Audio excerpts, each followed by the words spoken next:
मुदिता के सभी श्रोताओं को नमस्कार। आज हम आणवोपाय के 8वें सूत्र के बारे में बात करेंगे।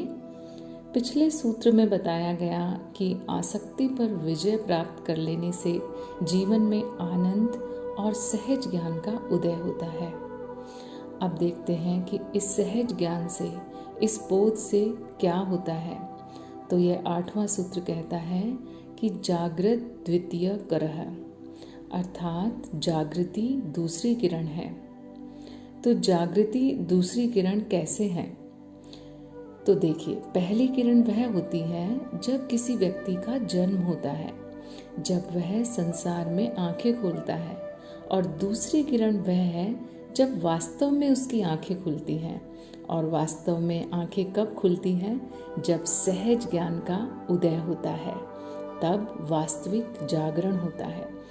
इस जागरण से सारे भ्रम मिट जाते हैं और जो सच है वो दिखने लग जाता है। क्या सच? कि यह जगत मिथ्या है, निरंतर जा रहा है। जो कल था आज बदल गया, आज वाला कल समाप्त हो जाएगा।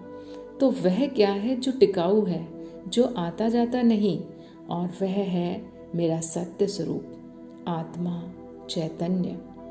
अर्थात अब दृष्टि घूम जाती है, संसार से हटकर अपनी तरफ हो जाती है, और यही इस जीवन की दूसरी किरण है। किरण यानी प्रकाश, जिसमें दृष्टि साफ साफ देख पाती है कि सब कुछ तो स्वतः हो रहा है, इस शरीर में भी और जगत में भी। इस जागृति में कर्ता भाव नहीं, स्वीकार भाव होता है। अब वह जान जाता है कि जो भी इच्छा उत्पन्न हो रही है, जो कि कर्म का कारण है, वह नैसर्गिक है, मेरी नहीं है। और इस निर्लिप्तता से अनावश्यक कर्म बंद हो जाते हैं। जीव के जीवित रहने के लिए जो आवश्यक है, सिर्फ उतने ही कर्म होते हैं। देखिए, जागते तो हम रोज ही हैं, पर वह जागना क्या वास्तव में जागना है? नहीं, वह एक प्रकार की बेहोशी है। हम नींद से जागकर भी दिन भर खुली आंखों से स्वप्न ही तो देखते रहते हैं, भूत भविष्य की कल्पनाओं में खोए रहते हैं, विचारों के ताने बाने बुनते रहते हैं। क्या हमारा ध्यान कभी इस ओर जाता है कि आखिर हम क्या कर रहे हैं? वही पुराने क्रियाकलाप प्रतिदिन ही नहीं वरन जन्मों से दोहराए जा रहे हैं। एक चक्र चल रहा है और इस चक्र में फंसे जन्म पर जन्म बिताए जा रहे हैं। क्यों? क्योंकि नींद में है।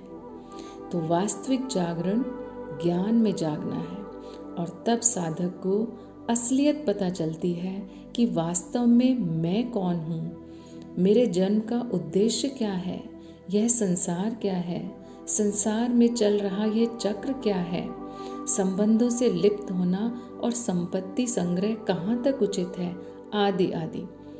इस तरह से जो ज्ञान में जाग गया, वह भूत भविष्य से परे इस पल में वर्तमान में जागा हुआ जीता है।